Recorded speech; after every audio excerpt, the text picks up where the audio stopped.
to thank Ms. Leader for inviting me. I want to say good evening to the panelists, Pastor Hazel, and all the pastors present. I found this topic to be very unusual, especially since I'm a guy, you know, but Pastor Thomas, we did a wonderful job. You preached, but it was on point.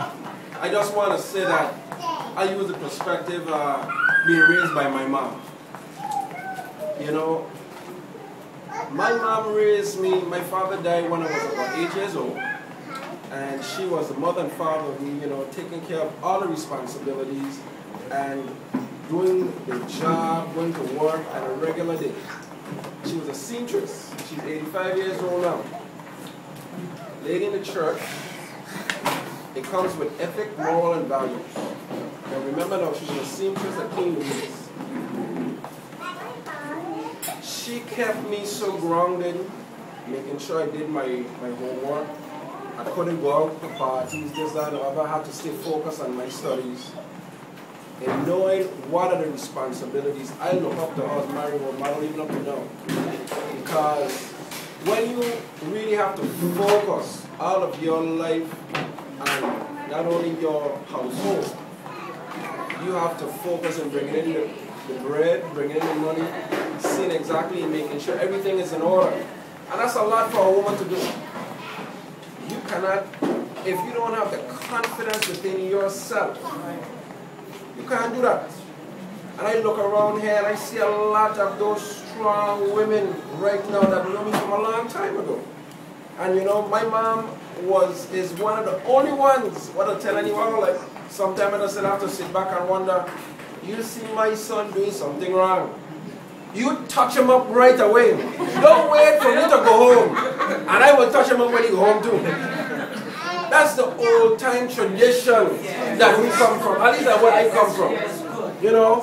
And, you know, I used to think I was one of the, some people would say bag up or less exposed, you know, children around.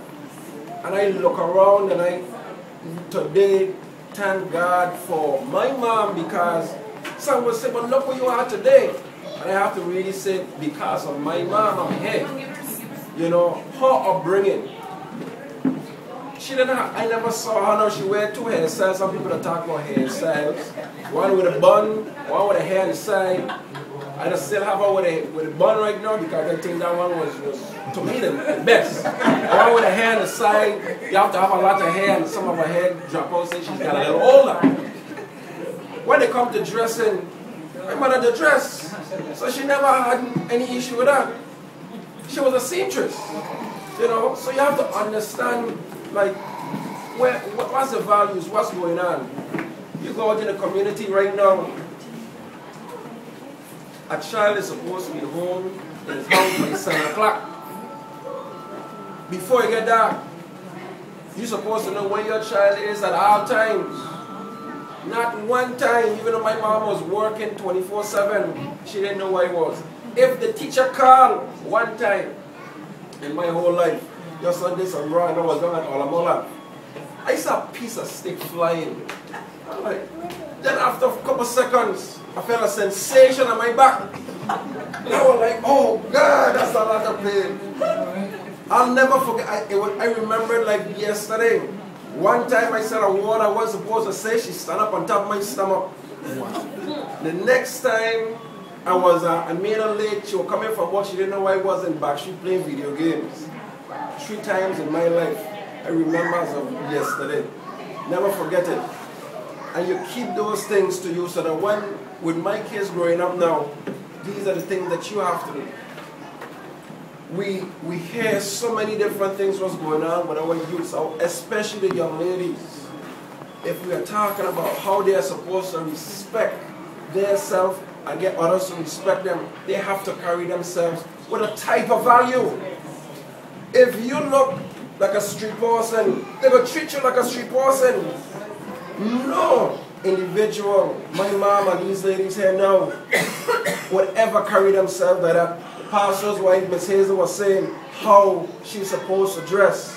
My wife, you know, anyone, and even in my staff, you know, one of my staff is here, Raquel Penn, you know, You know how you're supposed to dress at all times. You can't go in a particular area and have on half of a skirt and a half of a piece of dress on. Nobody's going to respect you like that. You know, these are the things, and sometimes people shouldn't have to tell one that. You're supposed to know these things yourself. You know, if you see somebody's child coming out of a house, taking off their clothes and putting on something else, let a parent know. Go back home. I see your child doing something. It was about 3 or 4 years ago, somebody said, you can't talk to somebody, your neighbors, about a child, you know, behavior anymore. Because they feel that it might go after you with a weapon, they might curse you, insult you. We are not our brother's keepers anymore. We have to do that more now. Because we are in a unique situation. If we don't look out for one another, no one is going to do it. Back in those days, like I told you, and I'll never forget, I was looking for getting my driver's license. I'd suck my teeth. Before I went home, my uncle said, I hear you suck your teeth, are they driving instructor? That my mother heard it too. Seconds, it goes. I mean, and that's to show you the type of culture and everything that we're in. The mere fact you could do anything wrong. And imagine now, right now, today we're having a hearing in St. Croix.